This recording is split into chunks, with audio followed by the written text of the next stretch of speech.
When we accidentally flew into some kind of crater in the ground, my crew and I noticed aircraft we had never seen before. Human-like creatures met us, but they seemed much more developed than people. The president has been advised. I am now detained and placed under strict control via the national security provisions of the United States of America. I am ordered to remain silent. These entries from Admiral Richard Byrd's personal diary miraculously leaked into the press in the second half of the 90s. A detailed description of the civilization that lives literally under our feet really shocked society because the records belonged not to some madman, but to a respected American military pilot with numerous state awards. When questions arise, how could a whole civilization fit underground? Can you trust the words of Richard Byrd? And most importantly, who lives below us? Richard Byrd's claims that he met some mysterious people underground could be considered complete nonsense if there were no examples of such settlements in history. In 1963, a resident of Cappadocia decided to clean up his basement. The man destroyed one of the walls with a sledgehammer and froze in surprise. There was the entrance to a tunnel right in front of him, and when researchers decided to explore it, they found out that the tunnel leads to a mysterious underground city. That's how the settlement of Derinkuyu was discovered. This tunnel system forms 18 floors and reaches a depth of 85 meters. It's assumed that back in the day, about 20,000 people could have lived in this multi-tiered underground city. Some archaeologists believe that the oldest part of the complex was dug in 2000 BC by Hittites, the people who lived here at the time. Others claim that Derinkuyu was dug by local Christians in the 1st century AD. One way or another, such a complex structure is undoubtedly the work of real masters. Some underground locations of the city are not only converted caves, but also rooms carved into the soft sandstone. In addition, there are rooms in Derinkuyu for the creation of which it was necessary to process a material resembling granite in hardness. To this day, scientists can't understand how people of that time could cut through so many tunnels without the involvement of technology. There's also a well-designed ventilation system, underground wells, and everything to let people stay underground for a long time. Among the underground city's premises are barns, wineries, and sanctuaries. We can say that life here was even more comfortable than on the surface, and all because Cappadocia has pretty extreme temperature changes. Winters are quite cold, whereas summers are unbearably hot. However, underground, the ambient temperature is constant and moderate. But most likely, the underground city was created to hide from the armies of conquerors.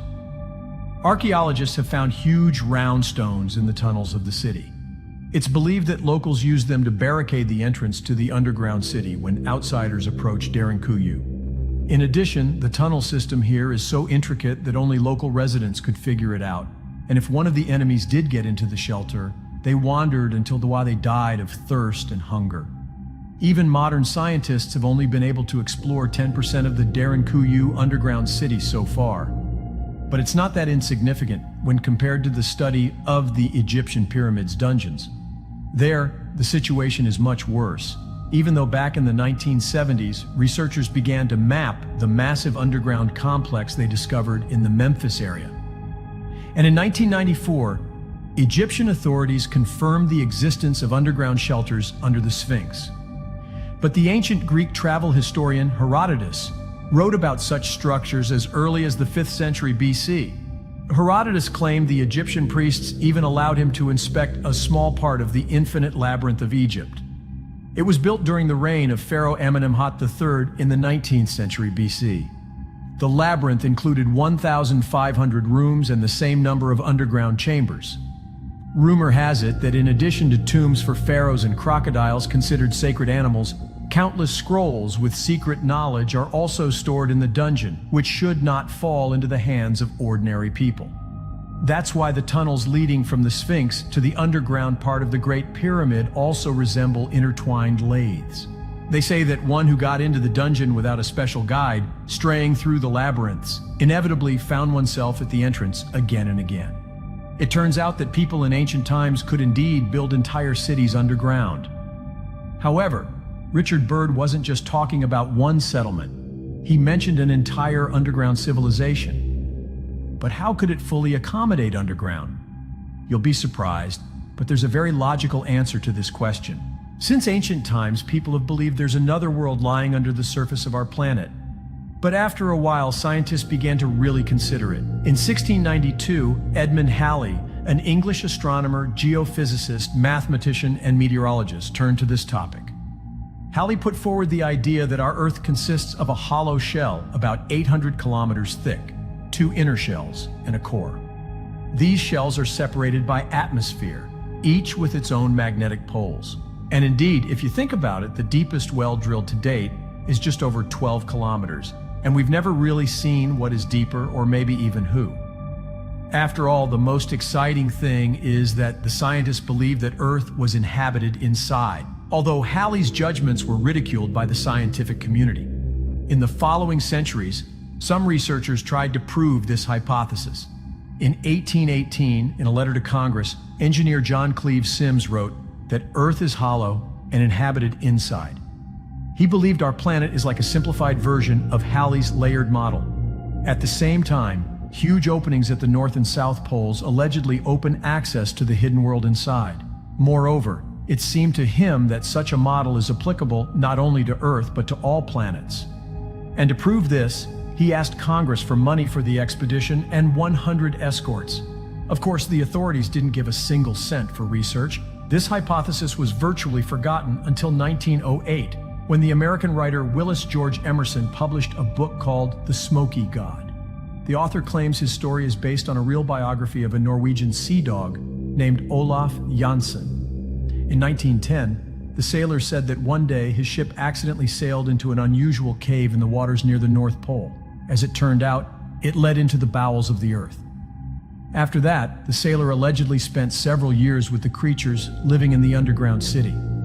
Olaf described them as human-like individuals over 3 meters tall. According to the sailor, this underworld even had its own separate sun.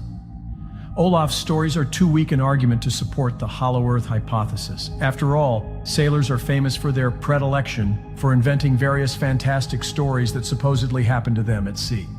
Theories about a hollow Earth and people inside sound really crazy, but like legends, they may well carry a piece of truth. What if all this evidence actually corroborates pilot Richard Byrd's notes? Moreover, irrefutable proof of his words has been found in our days, and with the help of modern technology. On November 23, 1968, the American spacecraft SS-7 took several pictures of the North Pole in the complete absence of clouds, and a giant black hole is clearly visible on them. The question arises, why has the find not yet been investigated? Moreover, at the moment, any flights over the North Pole, including research satellites, are prohibited. The official version says that these bans are precautionary measures because gravity is weak at the poles, so the force of gravity is unable to hold flying vehicles. But likely they're just hiding something from the public. Remember how aggressively Congress reacted to Byrd's attempts to discuss his fateful flight? So, what was so unusual about what he saw at the North Pole? Admiral Richard Byrd's diary entries dated February 19, 1947, seemed normal at first. There the pilot writes that he woke up early and had been preparing for the next research flight over the North Pole from 6 in the morning. Richard was not an ordinary person. He was a member of a noble family from Virginia.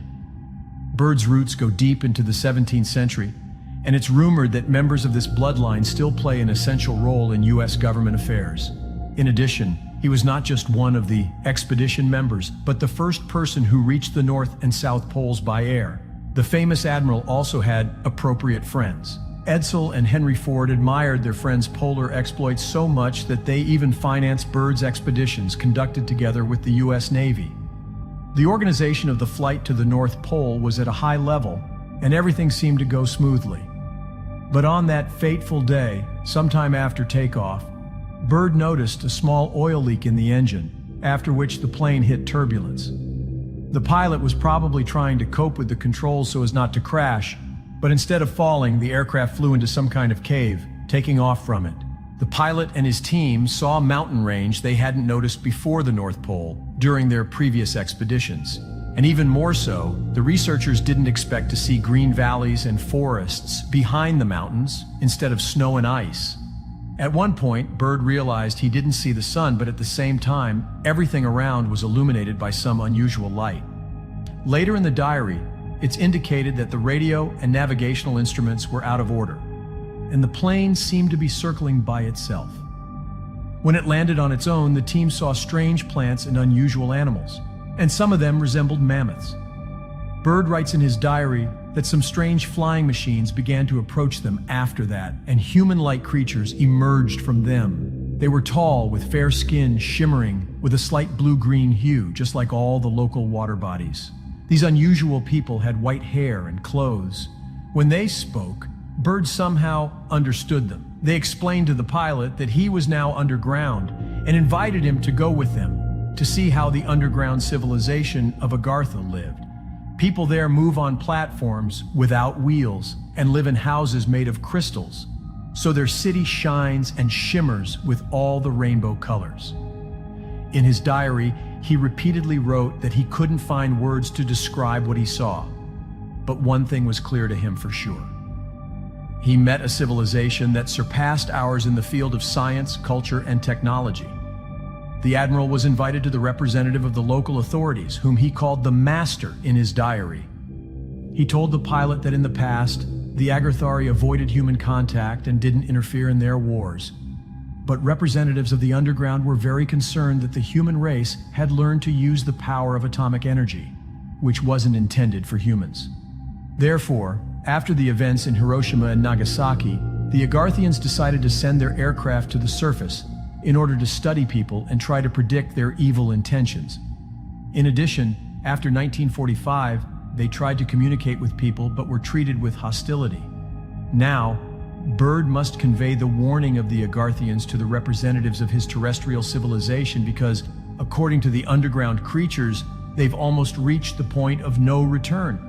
When the Agarthari helped Byrd and his team return to the surface, he immediately documented everything he saw and heard in his diary and then voiced the message at a meeting in the Pentagon. But the pilot and his crew were strictly forbidden to distribute this information, and Byrd, as a professional military man, obeyed the order. Since then, he's been constantly tormented by a secret he couldn't reveal to humanity. If not for the diary's publication after the pilot's death, we would never have known about this incident. But even now, when Byrd's notes can be read by anyone, I'm willing to bet that most of you have heard about Agartha for the first time.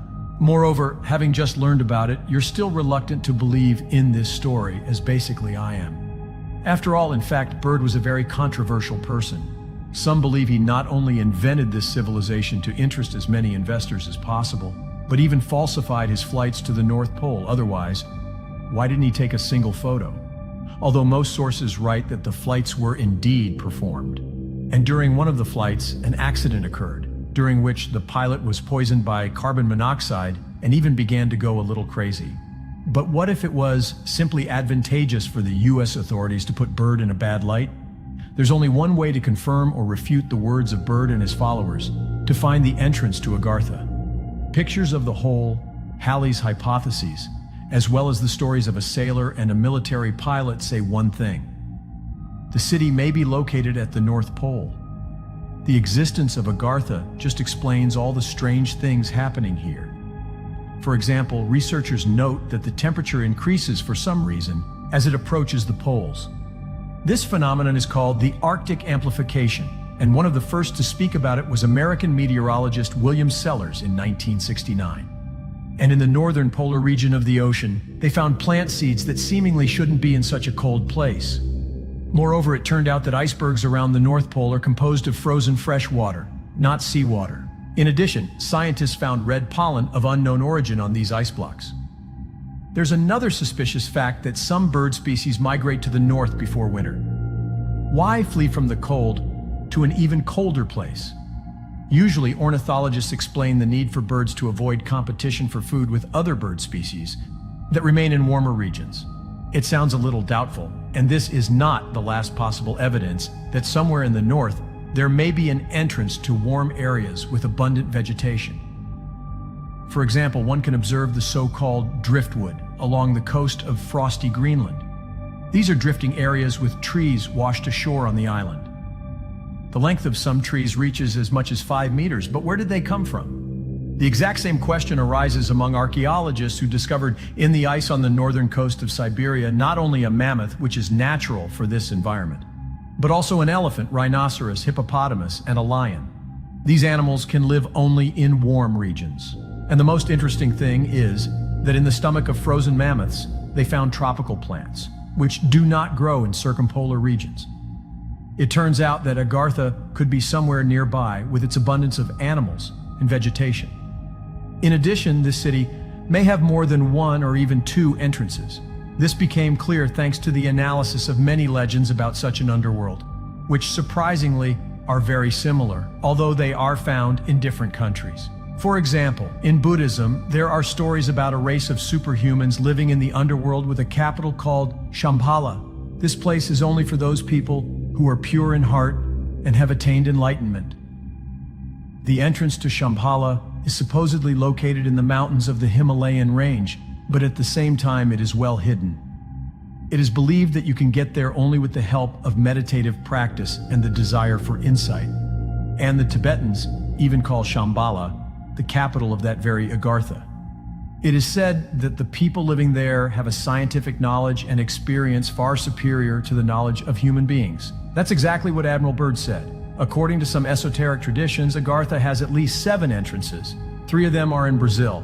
The first is in Iguazu Falls, the second is in the state of Mato Grosso, and the third is in the city of Manaus. And in Ecuador, there is a cave which, according to local legends, also leads to a dungeon inhabited by superintelligent creatures. The cave is located in the city of Cueva de los Tayos, and several metal plates with engravings were found in this 200-million-year-old cave. Having deciphered these drawings, Hungarian-Argentine scientist Juan Moritz told the local press that he may be called crazy, but he's sure there are higher beings underground, and that's not all. In the Indian city of Varanasi, there's also something resembling a portal to the underworld. This is the Sheshna Well, which the locals consider the entrance to one of the mysterious cities of the world of Agartha, namely Patala. Legends say that it's home to Nagas, amazing, intelligent creatures that can take the form of a person or a reptile. They rarely appear to people and are engaged in the construction of underground cities around the world. That's why in India, there's a cult of snakes and dragons. This may be how the Agartharians are seen in India. In any case, it's virtually impossible to verify this. According to legends, descending into the well and plunging into its water, you can see a massive stone door with vast reliefs of cobras which can't be opened. No matter how representatives of different countries and religions call the underworld and its inhabitants, one thing is clear. All these stories couldn't have appeared just like that.